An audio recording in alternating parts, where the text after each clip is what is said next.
Hey guys, it's Kate, Zencat Vintage, and today we are shopping at the Salvation Army thrift store in Langford, BC. This is the bigger, newer store that just opened up about a month ago. This one is all coordinated by color for the most part, and the first thing that jumps out at me is this little glass dessert cup. This is by Dominion Glass. Normally there would be like a little saucer that goes with it. It's a cute little piece, but for $1.99 with no other pieces to go with it, I did leave that one behind. That, I just wanted to see what was in the box. It was like a solid brass towel ring. These are some cool little button covers.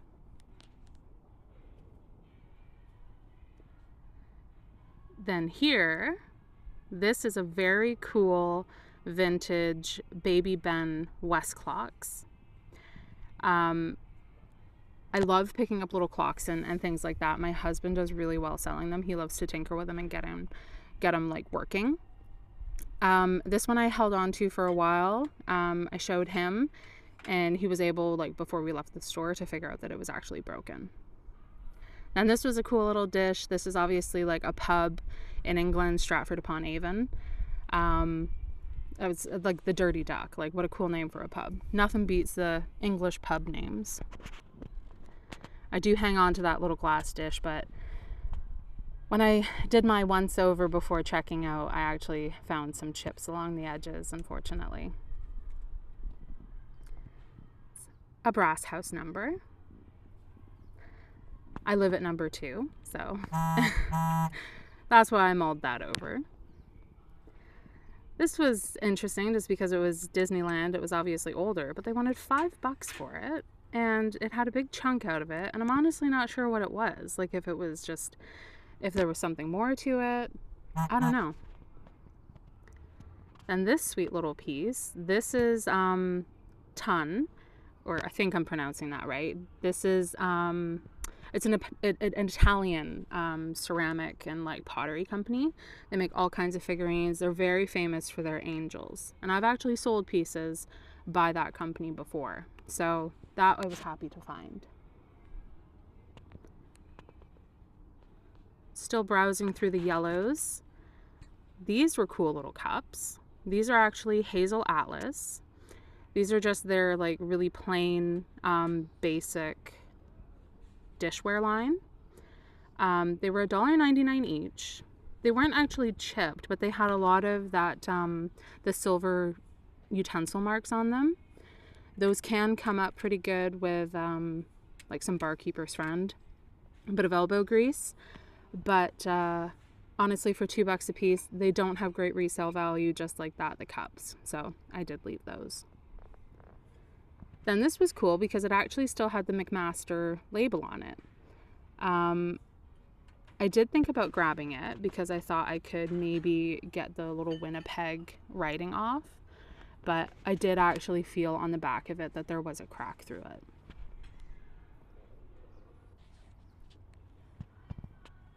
Then here, this piece caught my eye because to me this jumped out and looked like Bristol glass, which is like that Victorian glass. It's known for being hand painted. Apparently though, Bristol glass, that is actually a bit of a misnomer for it on this type of piece. I started to go down a little bit of a rabbit hole when I was researching it later. Regardless, this was a really pretty piece, really beautifully hand painted, but around the top rim, there was a whole bunch of chipping and there was actually a crack starting that was running down the back of it. So I think it was only $2.99, but it did have to stay. This was a cute little figurine. I honestly just loved the derpy face on that one little mouse. It was unmarked, so for $2.99, I didn't really feel like there was a lot I could do with it, as adorably derpy as he was.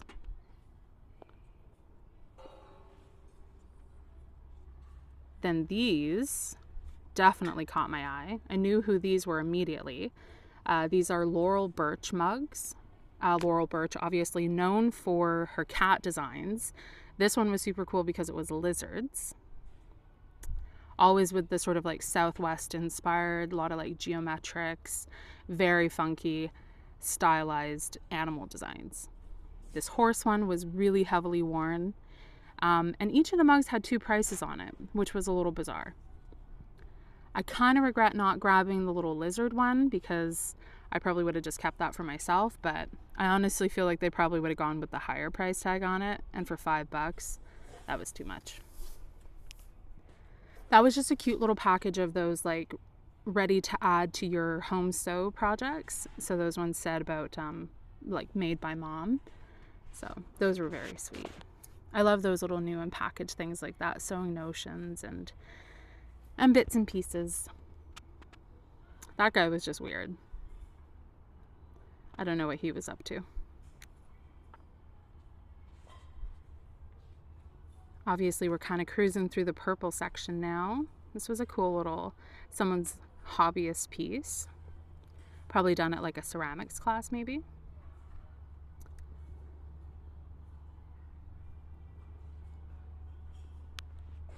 I'm definitely starting to enjoy the color coordinated system a little bit more, because I do find that it makes me dig. Like, it really does make me dig through all the items on the shelf a bit more. I think that's the motive, right? This was a cool piece of chalkware. These types of designs normally would have probably come in a pair, so there probably would have been like a complimentary one. There were some chips, like some paint flecks and stuff to it. It was priced at $4.99, so I didn't really feel like there was a lot I could do with that one at that price. Had there been a pair, I may have considered it a little more, but with the paint chips to the face like that, yeah, I wasn't too keen on it. This was cool. Honestly, it had such a weird look to it. I thought it might be plastic at first, but it was actually glass. I haven't actually been able to identify who makes that. I don't know if it's just like, yeah, just some like generic kind of thing, but it definitely had a vintage vibe. If you happen to know, feel free to let me know who makes that pattern. This is a super cool piece. I absolutely loved this. This is a Coco Joe's ashtray. This is one of his Hapa wood designs, which, like, yeah, the Hapa wood it's actually a resin, like, composite material. So that was very cool. I do really well selling the Coco Joe's tikis and things like that. That one I held on to, and I was going to grab it, but I did end up, of course, finding a chip on it. And this beautiful piece, right away it was priced as is. So I knew there was something wrong with it, and then I noticed that there is a chip on it. But what a cool cake plate. Like, such a cool piece. I'm honestly still kicking myself for putting it back, because I started thinking, you know what, like, I could have used that for like display. I could have used it for photography maybe. But then again, maybe I was just trying to justify buying something that I don't need, just because I thought it was cool looking. As you can tell, there was also like a little bit of like there was a bit of a discoloration happening with like that reverse painted effect on the glass. So I probably made the right call leaving it, but it was only like $3.99, and it was an older piece. It was very cool. Moving on, we are now in the sort of, oh, actually this was an end cap. So this was an interesting little piece, and I probably should have given it a little bit more attention. I feel like that might have, it kind of had a bit of a Polish glass look to it now that I see it again. Oh well, can't spend time checking on everything, I guess. This guy caught my eye. He's cool. Chickens, roosters, ducks, birds like that always grab my attention. My husband has a real thing for the birds, so I thought that one was very sweet. He does have quite a bit of crazing, and he does have a mark on the bottom I'm still trying to figure out. That, you saw me do the little double take there. That's Villeroy and Bosch, however you pronounce it. It was just one single little demi-tasse. There probably was room to do something with that. I probably could have listed it on eBay for a few bucks, but I wasn't entirely thinking. I think I was just sort of put off by the fact that it didn't have a saucer to go with it. That I was trying to figure out if that was maybe like an Anthropology brand. It's not. I think that one is actually Urban Outfitters. If I found Anthropology at this store last time I was here, so that's why I kind of took a minute to see if I could figure it out. This piece was beautiful. I honestly thought it was an Asian piece at first. I thought I was going to see made in Japan, but this was actually Jaeger porcelain, made in Germany. Really beautiful. Has that, what are those flowers called? Those orange puffy ones. I think it's a Chinese lantern.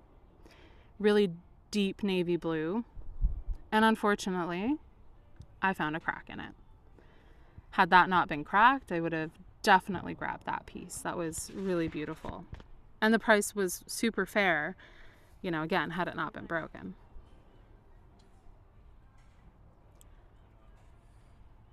Browsing more through the blues. There are those little yogurt cups that I've never once seen those yogurts selling anywhere, so I don't know where everyone finds them. That was cool. I did a terrible job of showing it, but it was a vintage Willy Wonka candy tin. So it has like the gobstoppers on it. It had a pretty big dent in it, but I kind of wanted to get it. This was a sweet little piece. This is a smashing art glass. This company is based in New Zealand, and this is actually like it's a Maori design. Again, my pronunciation, I'm so sorry. It was only 99 cents, but it did have a pretty significant chip on one corner.